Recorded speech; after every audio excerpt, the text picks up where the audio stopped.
Hello friends, welcome to my channel. આજે આપણે જોઈશું ગુજરાતનું અર્થતંત્ર, તેનો પાર્ટ 1.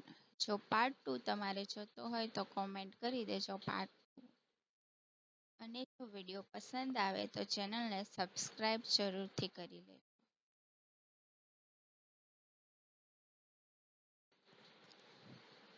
ગુજરાત ભારતીય અર્થતંત્રમાં અગ્રહરોળનું સ્થાન ધરાવતું રાજ્ય છે. રાજ્યની મર્યાદિત સંપદાને ધ્યાનમાં લેતા રાજ્યનો આર્થિક વિકાસ નોંધ લેવા યોગ્ય ગણી શકાય. રાજ્યની ખનિજ સંપદા મર્યાદિત છે અને તેના જળ સ્ત્રોત સમાન અને મોટાભાગની નદીઓમાં ચોમાસા દરમિયાન જ પાણી વહે છે. ગુજરાત રાજ્યના અર્થતંત્રનું વર્ષ 1960-61 થી વર્ષ 2011-12ના 52 વર્ષના સમયગાળામાં 17 ગણું વિસ્તરણ થયેલું છે, જે ખરેખર નોંધપાત્ર સિદ્ધિ કહી શકાય. વર્ષ 2004-05ના ભાવે જોઈએ તો વર્ષ 2060-61 થી વર્ષ 2011-12ના ગાળા દરમિયાન ઉત્પાદન અને સેવા ક્ષેત્રમાં 28 ગણો વધારો થયેલો જોવા મળે છે.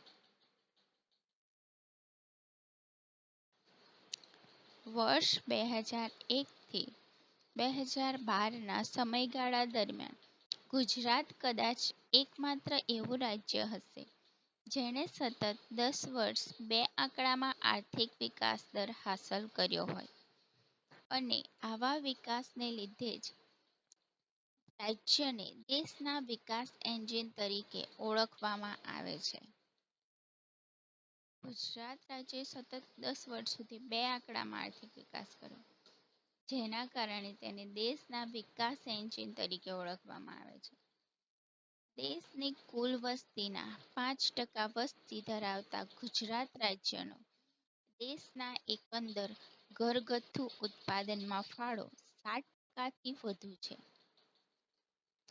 સમગ્ર દેશમાં ઉત્પાદન ક્ષેત્રે રાજ્યના ઉત્પાદન ક્ષેત્રનો હિસ્સો 13%થી વધુ છે. ગુજરાત વિશ્વ કક્ષાએ પ્રોસેસ હીરા અને ડેનિમના ઉત્પાદનનું મહત્તમ ઉત્પાદક છે.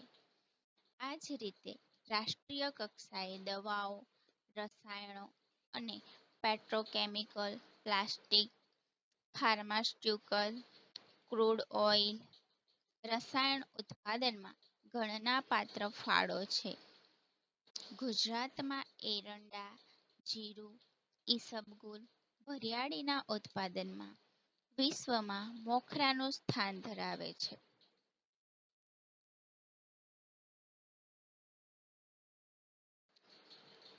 દેશના કુલ મગફળી ઉત્પાદનમાં 36% અને કપાસના કુલ ઉત્પાદનમાં લગભગ 32% ઉત્પાદન ગુજરાતમાં થાય છે. આધારભૂત બાબતો: કોઈ પણ દેશ કે રાજ્યના વિકાસ માટે પાયાની સવલતો અત્યંત જરૂરી છે. આધારભૂત બાબતોમાં ઉર્જા, વાહન વ્યવહાર તેમજ સંદેશા વ્યવહારનો સમાવેશ થાય છે. જોઈશું ઉર્જા. ઉર્જાને વાણિજ્યિક ઉર્જા અને બિનવાણિજ્યિક ઉર્જા તરીકે વર્ગીકૃત કરવામાં આવે છે. આમ તો ઉર્જા ક્ષેત્રે વિદ્યુત પુરાત ધરાવતા દેશના કેટલાક રાજ્યો પૈકી ગુજરાત એક છે.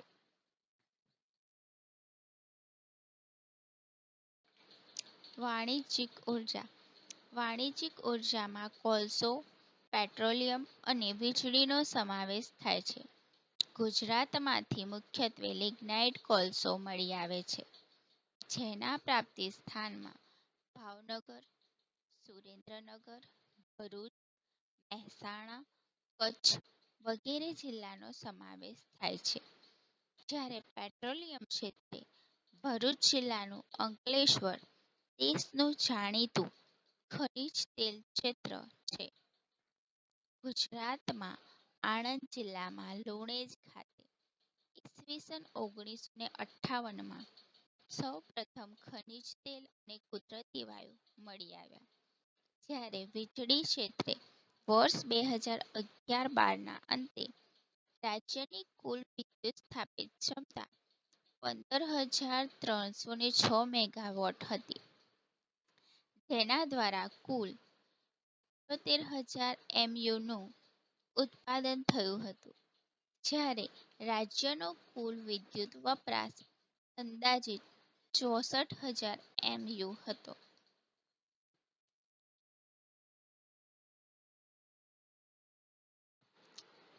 બિન-વાણિજ્યિક ઉર્જા.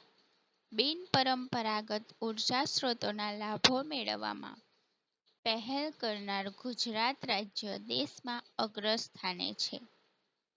અન્ય રાજ્યોની તુલનામાં ગુજરાત રાજ્યને સૂર્યના કિરણો વધુ મળતા હોવાના કારણે સૂર્ય ઉર્જાની મહત્વાકાંક્ષી યોજના શરૂ કરવામાં આવી છે. ગુજરાત પાસે વિશાળ દરિયા કિનારો હોવાના કારણે દરિયાઈ મોજા આધારિત વિદ્યુત ઉત્પન્ન કરવાના પ્રયત્નો પણ શરૂ થયા છે.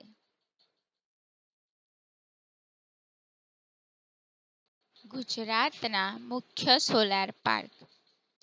વડગામ સોલાર પાર્ક જે આણંદ જિલ્લામાં આવેલો છે.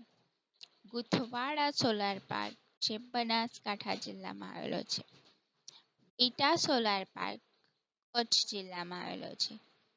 ભુજ અને ખીસરા બંને સોલાર પાર્ક કચ્છ જિલ્લામાં આવેલા છે. બ્રાંદરડા પાટણ જિલ્લામાં આવેલું છે. દહીસર સોલાર પાર્ક જે પાટણ જિલ્લામાં આવેલો છે. ઢાંક સોલાર પાર્ક જે રાજકોટ જિલ્લામાં આવેલો છે. ફતેપુર સોલાર પાર્ક જે સુરેન્દ્રનગર જિલ્લામાં આવેલું છે. સુરેલ સોલાર પાર્ક જે સુરેન્દ્રનગર જિલ્લામાં આવેલું છે. મીઠાપુર સોલાર પાર્ક જે દેવભૂમિ દ્વારકા જિલ્લામાં આવેલું છે. ટીકટ સોલાર પાર્ક જે સુરેન્દ્રનગર જિલ્લામાં આવેલું છે. જાફરાબાદ સોલાર પાર્ક જે અમરેલી જિલ્લામાં આવેલું છે. ધાનેરા સોલાર પાર્ક બનાસકાંઠા જિલ્લામાં આવેલું છે. શિવલખા, પાનદ્રો અને કરમરિયા 3 સોલાર પાર્ક કચ્છ જિલ્લામાં આવેલા છે. ચારણકા અને ચડિયાણા સોલાર પાર્ક પાટણ જિલ્લામાં આવેલા છે. હિલવેલી પોરબંદર જિલ્લામાં આવેલું છે. નાની નરોલી સોલાર પાર્ક સુરત જિલ્લામાં આવેલું છે. પાટડી સુરેન્દ્રનગર જિલ્લામાં આવેલું છે. નર્મદા કેનાલ ચંદ્રાસણ જે મહેસાણા જિલ્લામાં આવેલું છે.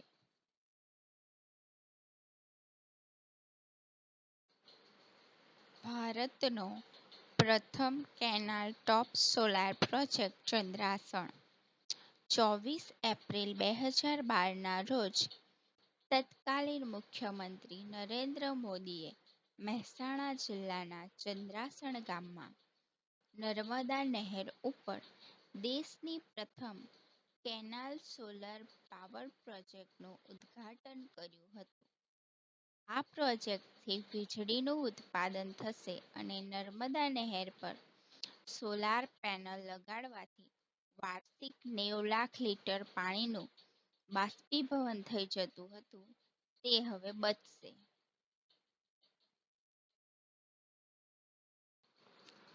Charanka solar park Patan. સૂર્યતીર્થ. ગુજરાત રાજ્યના પાટણ જિલ્લાના સાતલપુર તાલુકાના ચારણકા ગામે વિશાળ સોલાર પાર્કની સ્થાપના કરવામાં આવેલી છે. 18 ડેવલપર્સ દ્વારા જુદી જુદી ક્ષમતાવાળા 219 મેગાવોટ વીજ ક્ષમતા ધરાવતા સોલાર વીજ મથકો સ્થાપવામાં આવેલા છે. અન્ય રાજ્યોની સરખામણીએ ગુજરાતમાં સોલાર રેડિયેશનનું પ્રમાણ ઊંચું હોવાના કારણે ઘણા સોલાર ડેવલપર્સ દ્વારા સોલાર વીજ મથક સ્થાપવા માટે રસ દાખવવામાં આવ્યો છે. સમુદ્રી મોજા આધારિત વીજ મથકો. ગુજરાતને 1600 કિમી જેટલો લાંબો દરિયા કિનારો મળ્યો હોવાથી રાજ્યમાં સમુદ્રી મોજા આધારિત વીજ મથક સ્થાપિત કરવા માટે ગુજરાત પાવર કોર્પોરેશન લિમિટેડની એજન્સી તરીકે રાજ્ય સરકારે નિમણૂક કરી છે.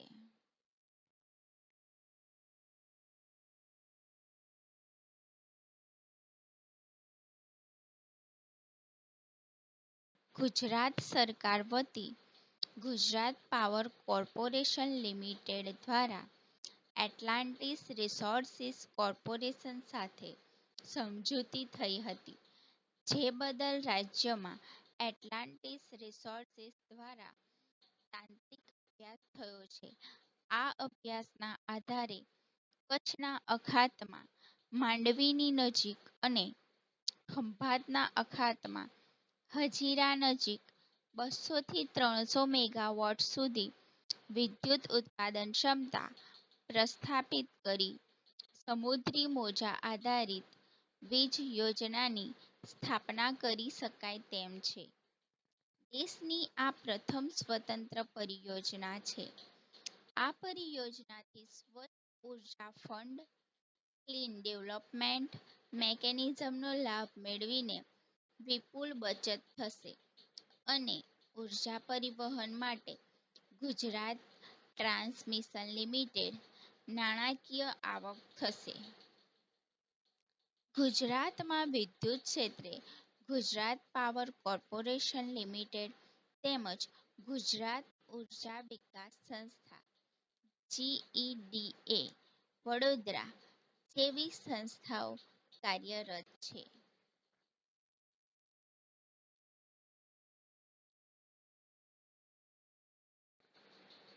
Thanks for watching my video. વિડીયોની નોટિફિકેશન સૌથી પહેલાં મેળવવા માટે જીપીએસસી નોલેજ ચેનલને સબસ્ક્રાઈબ કરો, લાઈક કરો એન્ડ શેર કરો.